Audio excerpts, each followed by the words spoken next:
Reka nsubire ndabaramutse abandi ndabahe mwiriwe cutwanywanyi bacu mukurikirana amakuru n'ibiganiro mugezwaho nange Bunyoni Mugenzi hano kwibonesha kure yanje ndetse ari nayo yanyu imbonesha kure imwe rudende ibashikiriza vyinshi cane bikubiyemo ivyo amatwi yawe atigeze yumva n'amakuru atosoye amakuru atomoye amakuru tuba twatohoje muri yo bwimbitse maze twavuga ngo reka tubashikirize maze namwe mubashe kwiyumviriza gatanu kuri gatanu n'ivyishiro turina tubabwiriza cane biri kuvugwa iwacu mu gihugu c'u Burundi makomine atandukanye ndetse tukabwira n'ibiri kuvugwa mu bihugu vy'ababanya tubabwiriza biri kuvugwa muri Republika Iharanira Intwaro Rusangi ya Kongo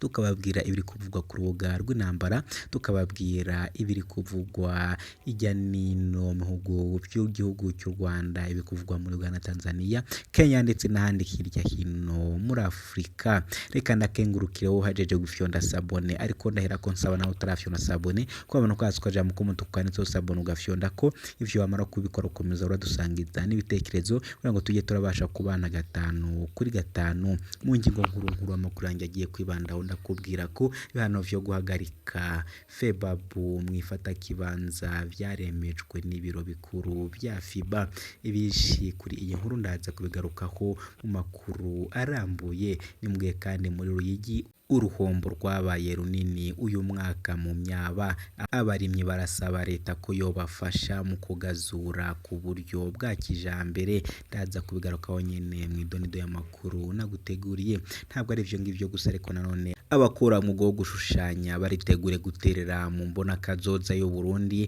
bwifashe mu 2040 buteye imbere mu 2060 naho utugorane tutabuze ndaza kubigarukaho nyene mu idonido y'amakuru naguteguriye ndabizi ko ashobora kuba ari mu gitondo sata cyangwa se ni mugoroba ariko nacato mudafata iminota yatenze 10 cyangwa 15 gusa bibanye naho twumviriza uherereye wumvire vyinshi amatwi yawe atigeze yumva idonido y'amakuru naguteguriye mu kanya gato cyane kuri mikoronje oba uriko urumviriza ndi Bunyoni Umugenzi wabikazi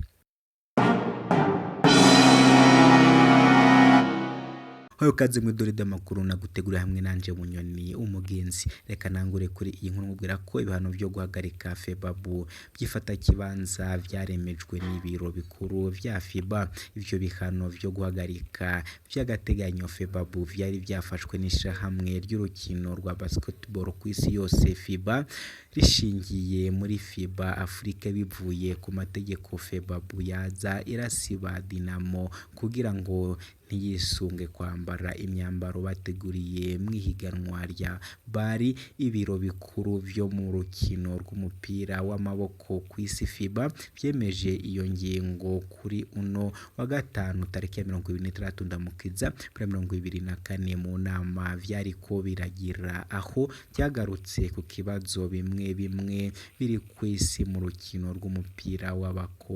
w'amaboko ku isi yose ivyo bibaye haciye iminsi 8 gusa uwarongoye ishahamwe ry'urukino rwa basketball mu Burundi atanze imihoho aho yaciye asubirwa na Kereva Hacimana yarasanzwe ari cegera ciwe niko amategeko avuga muri Febabu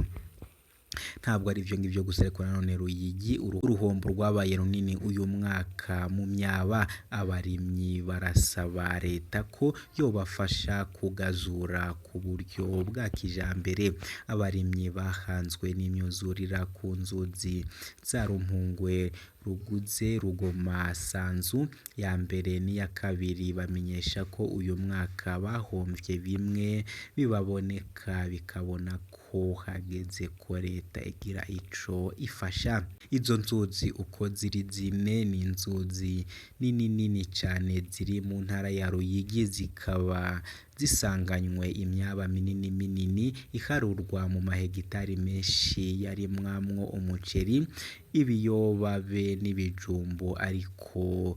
bikaba bitagenze uko uyu mwaka kubera imyuzurira ituruka mu mvura nyinshi yaguye muri uyu mwaka nk'umuti abarimyi babona ko nuko leta kumwe n'amashirahamwe bakorana n'ivy'indimo bokazuza imyaba imwe n'imwe mu buryo bwa kijambere. Abafundi b'indimo babona ko hokingirwa udusozi tugahagamiye bakahaca imikobeko bakongera bakayiterako ubwatsi. Basigura impamvu ku nzuzi zimwe zimwe